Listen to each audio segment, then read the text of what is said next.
Баршаңызға сәлем. Бүгін осындай өте дәмді порционный десерт трайфл дайындаймыз. Видеоны көрмес бұрын менің каналыма жазылуды ұмытпаңыз.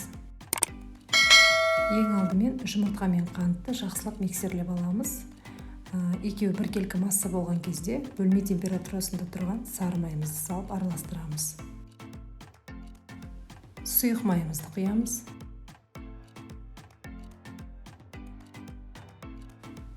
Сүт құямыз.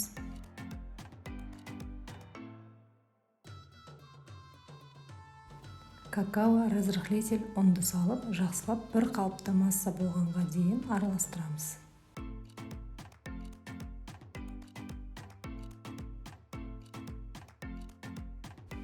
Біздің массамыз осындай болады, өте әдемі біркелкі болып шығу керек, және де оны пісіретін табамызға құямыз.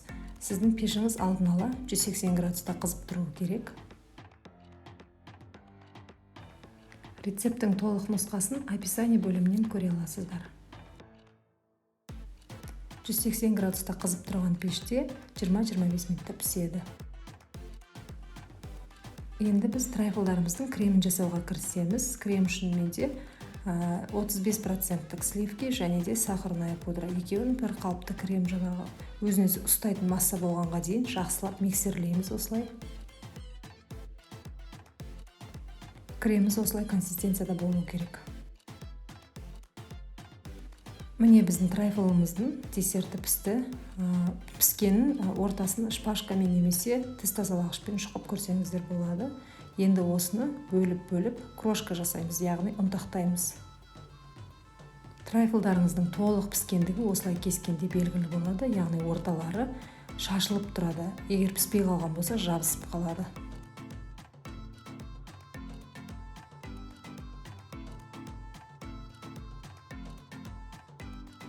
Мен трайфлдарды осындай трайфлдың ыдысына салып шықтым. Өзіңізге қалай ыңғайлы болады, сондай ыдыстарға сала берсеңіз болады. Үлкен қып біреу жинаймын десеңіз де болады, немесе осылай порционы жасауға да болады. Осылардың үстіне енді кремдерімізді жағып, кезек қойып шығамыз. Яғни бірінші трайфл бисквиті, екінші крем, оның үстіне бисквит, одан кейін крем немесе шоколад құясыз. Мен бетіне Қазақстан шоколадын ертіп құйдым. Әдемілеу үшін замороженный малина салдым. Свежий жидектерден салсаңыз да болады, шоколадный крошка жасасаңыздар да болады. Яғни әдемілеу жағы өз еркіңізде.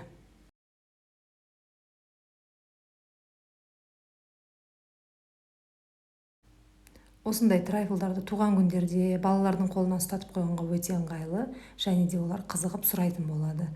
Алдағы уақытта менің каналымнан қандай видео көргілеріңіз келетінін комментарий бөліміне жаза кетсеңіздер. Осындай әдемі трайфлдар пайда болды. Өстіп әдеміліп ұсына бересіздер. Сіздермен болған Гүлназ. Видеоны соңына дейін қарағаныңыз үшін рахмет. Каналыма жазылып, лайк басып, подписка жасауды ұмытпаңыздар. Бұдан да басқа көптеген рецепттерді таба аласыздар. Ас болсын, сау болыңыздар.